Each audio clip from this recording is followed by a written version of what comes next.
todos vocês que estão assistindo a mais esse Momento Inclusão. E você já sabe, para acessar o Momento Inclusão, você entra nos canais do YouTube ou www.momentoinclusão.com.br. Toda semana, um programa novo para vocês. Hoje nós estamos aqui com um personagem da história política brasileira. Isso mesmo, um personagem da história política brasileira que está relacionado diretamente ao Partido Liberal, o partido que fez grandes mudanças positivas aqui para o nosso Brasil. Nós estamos falando com o Coronel Tadeu, na realidade, Márcio Tadeu Anhanha de Lemos. Tudo bom, Coronel?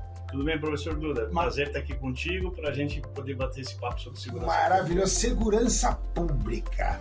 Coronel, nós estamos passando aí por momentos bastante diferentes, né? Momentos bastante, eu diria, até inglórios, principalmente agora com muitas quadrilhas dando golpes digitais, principalmente no público que a gente trabalha, que é um público de uma idade um pouco mais avançada. Minha sogra mesmo, por exemplo, todos os dias recebe telefonemas falsos de bancos, recebe mensagens em WhatsApp, recebe e-mails, sempre falando a sua conta foi clonada, clique aqui e forneça dados, etc. Como é que a polícia hoje, de maneira geral, está nesse quadro de crimes cibernéticos? Você falou uma verdade. Hoje não é só a sociedade que evolui, não. A criminalidade evoluiu muito, principalmente na área de tecnologia. Até mais que a sociedade, às vezes, né, Coronel? Acredito que sim, até mais que a sociedade. E eles estão bem à frente mesmo. Cada hora é um golpe novo, cada hora é uma coisa nova. E o ser humano, hoje, por mais que você esteja tecnologicamente alinhado, é sempre uma coisa nova e você é pego de surpresa. E eu vejo que por SMS, WhatsApp, sim, e-mail, né, são várias formas. Inclusive URAs, eles usam ligações. Atendimento digital URA. Você vai lá pensando que está falando com uma empresa gigantesca e você está falando com uma quadrilha. Por exemplo, recentemente eu percebi que uma ligação tentava captar a minha voz em palavras específicas para poder aplicar o golpe financeiro sem eu saber, ou seja, promover um empréstimo bancário, por exemplo, usando a minha voz. Olha que você pode fazer hoje um empréstimo ligando, sim, mas precisa ter o reconhecimento de voz. E eles então fazem uma ligação para você, fazem você falar as palavras que eles precisam depois fazer os cortes e aplicar o golpe financeiro num banco. E a inteligência artificial cuida do resto. Exatamente. Monta aquele discurso perfeito. O reconhecimento por face, né? A gente vai ter que tomar muito cuidado cada vez mais. Eu fico com pena, às vezes, de quem não está ligado realmente, né? Tá ambientado com esse mundo cibernético que está cada vez, ele nos ajuda muito, mas está cada vez mais perigoso. Sim, perigosíssimo, né? Perigosíssimo. E aí a polícia vai ter que correr atrás de tudo isso. A polícia não tem ainda essa tecnologia que os bandidos têm para poder correr atrás dos crimes. Em São Paulo nós temos uma unidade? Uma única delegacia. Uma única delegacia especializada em crime cibernético. Fica em que região? Ela pertence a uma diretoria da Polícia Civil, eu não sei exatamente qual, porque são várias diretorias, mas tá dentro do link das delegacias especializadas. Então, delegacias especializadas, você tem a de homicídios, você tem a de roubo a banco, você tem essa de crimes cibernéticos, você tem a dos crimes de contrafação, que são as falsificações. Então, existe um pool de delegacias especializadas, e ela tá ali, eu não lembro. Mas olha que interessante, uma delegacia para atender a cidade do estado de São Paulo. Não é nem a cidade, é o estado de São Paulo. O estado inteiro. Se você for numa delegacia comum, o delegado, o máximo que ele vai fazer... Ou seja, se eu estiver lá em Presidente Prudente, eu vou ser atendido aqui. O que o delegado vai fazer, ele vai fazer um BO e, por se tratar de crime cibernético, ele vai mandar para a delegacia especializada. E aí espera. Não dá para você dar conta da quantidade imensa de golpes que hoje acontecem no mercado. Imensa. E os bancos, então, têm que se precaver, porque a fraude atinge o banco também. Sim, ele vai ter que repor esse dinheiro, e esse dinheiro depois ele não consegue mais achar. Então, os bancos estão cada vez mais apurando seus sistemas de segurança, né, e tentando alertar ao máximo os clientes, né? Eles fazem isso o tempo inteiro, 24 horas por dia, uma corrida contra o tempo, porque existe em todos os bancos, sem exceção, principalmente os maiores bancos, né, que tem os maiores números de clientes, não há problema nenhum em citar o nome aqui, mas você tem Caixa Econômica, Banco do Brasil, Santander, Itaú, e outros, né, que tem um volume muito grande de clientes, eles fazem uma campanha absurda, gastam dinheiro absurdo e tem um departamento de fraudes montado para tentar minimizar o prejuízo, porque prejuízo até os bancos têm. Até os bancos têm.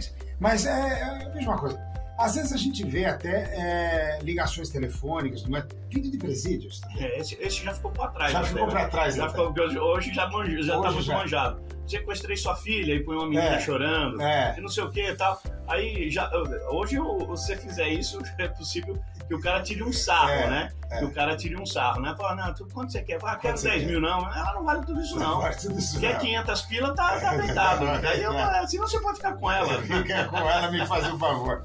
Mas olha, é uma coisa traumática. Agora, me conta um pouquinho, dentro da sua carreira política, né? Já que a gente tocou um tema muito sensível, o senhor participou de várias comissões, de comissão ligada à segurança, né? As pessoas não entendem bem o papel de um deputado federal, né? Qual o papel do deputado federal para trabalhar em prol a essa questão dentro da Câmara dos Deputados lá em Brasília? A coisa é gigantesca mesmo. Eu acredito que dentro da Câmara dos Deputados existam mais de 200 mil projetos. Cada deputado que chega faz ali, leva suas ideias para o papel e apresenta protocolo, projeto, e aí você imagina se a gente fosse votar tudo isso em plenário. Então, é feito um filtro antes desses projetos para saber se não tem besteira. E tem muita besteira pelo meio do caminho, né?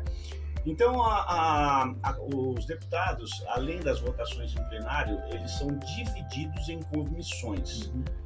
Hoje nós temos 27 ou 28 comissões temáticas. Então, as mais importantes a gente já sabe de cabeça: saúde, educação, segurança pública, viação e transporte, né? Deixa eu lembrar aqui, ciência e tecnologia. Então, são 25 comissões temáticas e mais aquelas comissões extraordinárias, como, por exemplo, da pessoa com deficiência. E essas comissões são responsáveis por criarem esses projetos. Exatamente. Então, o que acontece? Um tema, ele é destacado para uma comissão ou mais comissões. Tem comissões que chegam a passar até por 3 comissões. Por exemplo, se vamos tratar de uma pessoa com deficiência, mas fraude, passaria para umas duas comissões. Vamos imaginar que eu vou dar um exemplo de um projeto. Um exemplo de um projeto.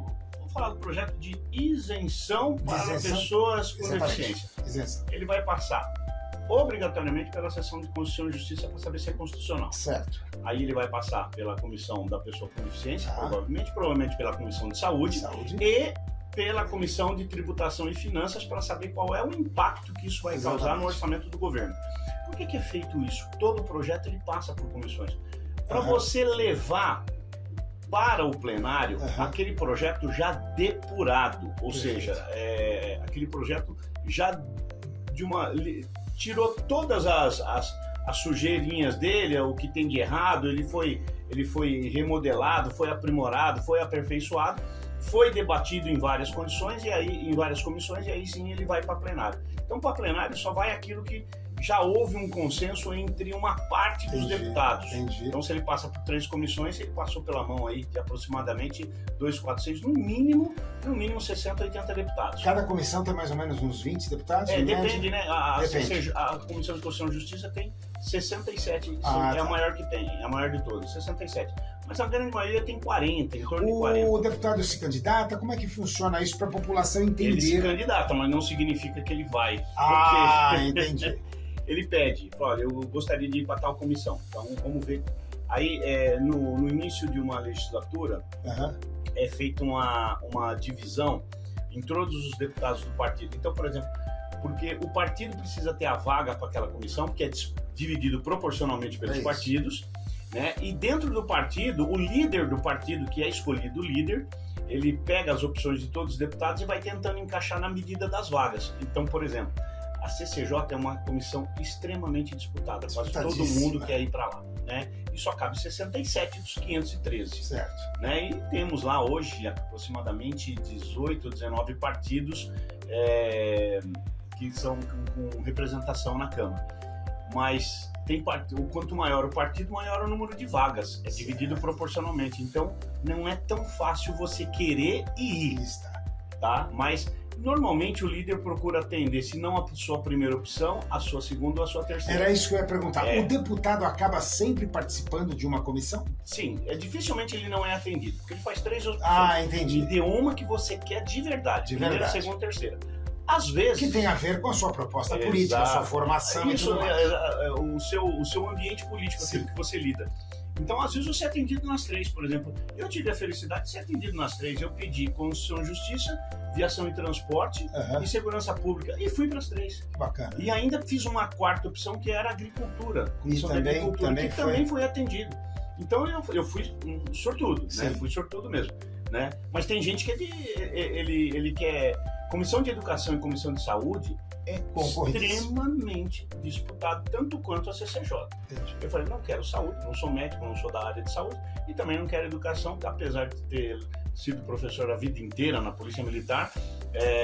Eu falei, deixa isso para quem é essencialmente da educação. Olha que interessante, porque é lá que partem as leis, os projetos de lei, que vão reger uma sociedade inteira. Sem sombra de dúvida. Agora me fala uma coisa, com relação a hoje, quando o senhor vê um outro assunto que é interessante, que está relacionado também à criminalidade, o tráfico de drogas, as drogas crescendo cada vez mais numa escalada muito gigante, e a variedade de número de drogas e de especificações de produtos que estão sendo colocados no mercado. Como é que o senhor vê isso se internacionalizando de uma maneira crescente? Como é que o senhor vê isso e a sua contribuição como deputado para a sociedade até então? Eu vou me ater somente ao Brasil, porque estou pouco me lixando o que acontece nos outros países. Cada um que resolva o seu problema. Já é difícil resolver. Já é difícil aqui, imagina eu querer palpitar ou dar pitaco onde sequer eu conheço. Mas aqui era um problema de segurança pública. Deixaram crescer tanto, deixaram tão solto esse assunto, que hoje ele virou um problema de saúde. Sim. Claramente de saúde. Né? Eu entendo, o usuário, para mim, ele é um criminoso. Sim. Mas ele também, hoje, ele é um doente. Agora eu preciso escolher se eu quero tratar ele como um doente ou como um criminoso. Né? Primeiro eu tenho que tratar ele como um doente, para depois, uma reincidência, tratar ele como um criminoso. Perfeitamente. Eu não tenho dúvida nenhuma a respeito disso que eu estou falando. Agora, que as autoridades do nosso país, nos últimos anos, deixaram a coisa correr frouxo, há muito envolvimento, muita cumplicidade e muita corrupção entre políticos, o poder judiciário, o poder executivo e o crime, o traficante, o contrabandista de drogas. Há muita cumplicidade. O que aconteceu é que, infelizmente, o crime avançou demais, inclusive sobre a polícia, apesar da polícia prender toneladas e mais toneladas. Se eu não me engano, nós estamos na casa hoje já de 30 toneladas por ano de apreensão de drogas. Né? Então, das mais variadas? Das mais variadas. 30 toneladas é muita coisa. Né? Possivelmente até esse número seja um pouquinho maior.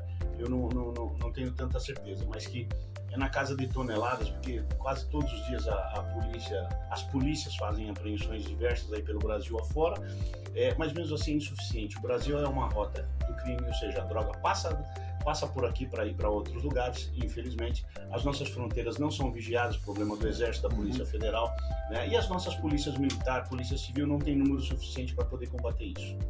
Então, cresceu tanto que hoje fica difícil você combater. O que a gente faz, eu acredito que não chega nem a 10%. São muitos bilhões que estão por detrás disso. Muito. Vou dar um exemplo da Cracolândia. Cracolândia hoje há uma estimativa de 60 mil craqueiros, né, viciados em drogas dentro da Cracolândia. 60 mil.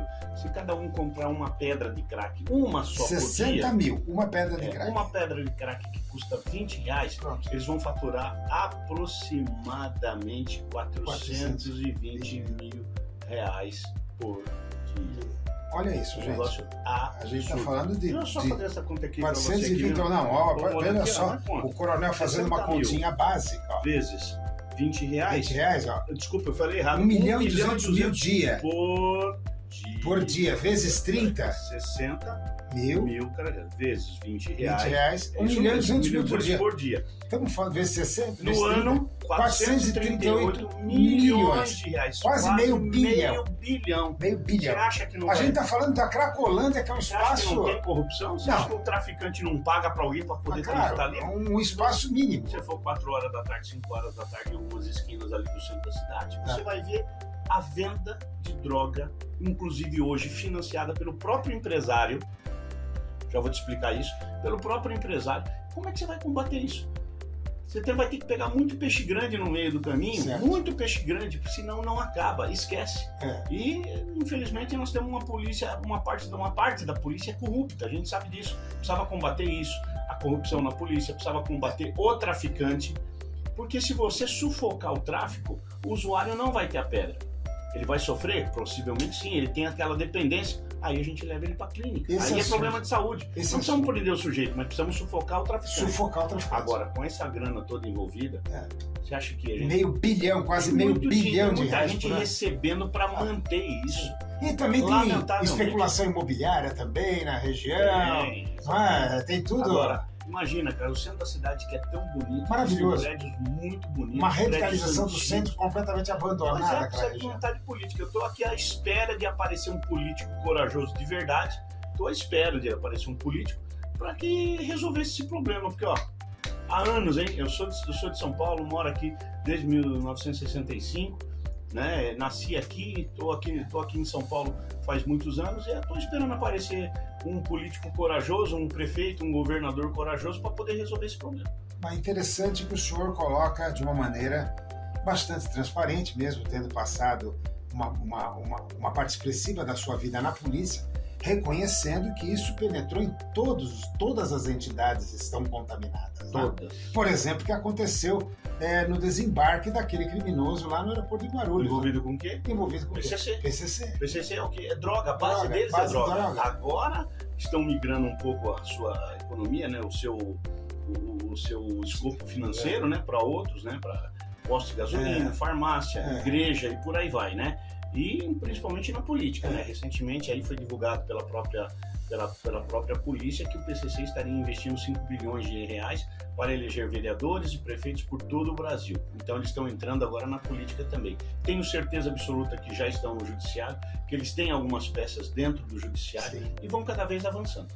E o senhor vê, falando aí para quem está nos assistindo, que é um tema de grande preocupação, nós podemos se transformar em um estado narcotraficante? Sem sombra de dúvida, estamos muito perto disso. Muito perto disso. Muito perto disso.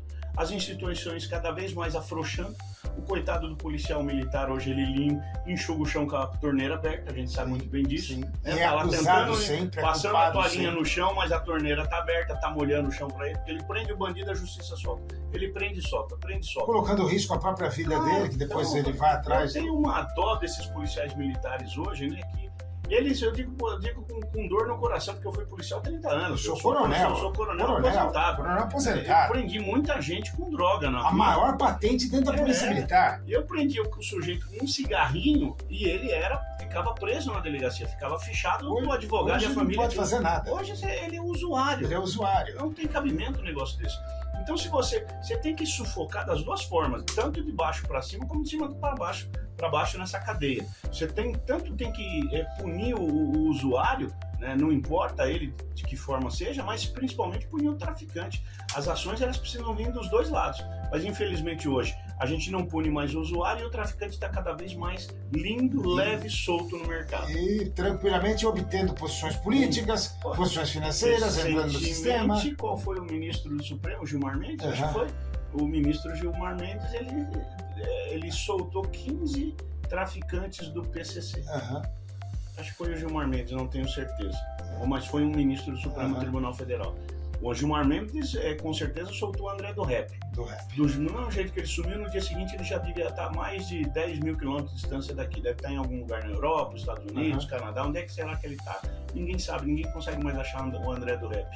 Eu queria agora, porque olha, infelizmente eu queria passar um dia inteiro conversando com o coronel. O senhor já está convidado para voltar aqui, porque nós temos vários assuntos, a parte prisional, a desigualdade dentro da segurança pública, mas são temáticas pesadas. E eu vejo que o coronel ele não tem a menor preocupação em estar expondo os fatos. Expõe os fatos, uma clareza tranquila. É um político que não usa da habilidade política para disfarçar a realidade. Eu não escorrego. Ele não escorrega. Ele não tem, olha, veja bem. Ele não vê bem, ele vai direto no ponto. Ele não tem meias palavras. Exatamente. A frase dele é reta, retilínea e direta. Uma opinião, agora útil para nós encerrarmos essa entrevista, sua opinião, para que nós possamos, apesar de um quadro muito alarmante que o senhor colocou, mas para que nós possamos pelo menos ter um vislumbre de um horizonte um pouco melhor. Sem dúvida. Hoje eu vejo a população acordando. A gente depende da política para resolver tudo isso que nós falamos aqui. Tudo. Gente, a começar pelas comissões que o senhor já falou lá atrás. Tudo passa pela política. Não adianta você sair na rua fazer movimentos isolados. Não adianta. Nós temos um problema muito sério hoje, né? A política é um mundo muito corrupto. Demais. Muito, mas muito corrupto mesmo. Poucos se salvam desse mundo político. E o senhor esteve lá no olho do furacão. E falo com conhecimento que eu estive lá mesmo. Causa. É pouco. O que a população está acordando é que está começando a escolher melhor os seus representantes. Esses representantes cada vez mais são alinhados com a vontade do povo, chegam lá e fazem aquilo que o povo precisa. E isso é muito bom, mas precisamos melhorar muito. Mas muito mesmo. Né? No momento em que nós elegermos uma classe política honesta, né, e que faça aquilo que o povo quer que faça mesmo de verdade, eu falo para você, faz um plebiscito, um referendo, qualquer um que seja, né, perguntando se a população é a favor ou contra as drogas. Você vai ver que 70%, 80% é contra. Então vamos fazer valer a vontade do povo. Então, não a vontade desses burocráticas. Então o que me deixa animado na altura dos meus 59 anos, o que me deixa animado é que eu vejo que nós estamos voltando para aquele caminho lá de trás. Temos uma população conservadora, uma família tradicional bastante presente no conceito de sociedade. E você vê que a partir daí a educação das crianças ela deve fluir de uma determinada forma. E nós estamos expurgando aos poucos tudo aquilo que é errado. Isso vai acontecer, isso me deixa animado, mas a gente não pode parar, não pode desistir. O brasileiro que é brasileiro, que ama o seu país, ama a sua família, ama os seus filhos, ama os seus netos, tem que lutar por isso. Não pode desistir. Olha, falamos aqui com o Coronel Tadeu, essa pessoa maravilhosa. Uma última palavra, Coronel? Eu quero aproveitar que é final de ano, desejar um grande Natal para todo mundo, um feliz ano novo para todos vocês, que a gente possa ter um 2025, como passou rápido esse ano, meu Deus, mas um 2025 muito melhor do que 2024 para todos vocês. E Coronel Tadeu já está convidado aqui para fazer parte desse evento maravilhoso, Inclusão pela Música, tá, Coronel? Vamos conhecer. Queremos lá o senhor. E com isso nós vamos encerrando a mais esse Momento Inclusão com o professor Duda. Para acessar o Momento Inclusão, basta entrar em momentoinclusão.com.br e também no nosso canal do YouTube. Um beijão no coração e até a próxima semana com mais um Momento Inclusão com o professor Duda. Tchau para vocês!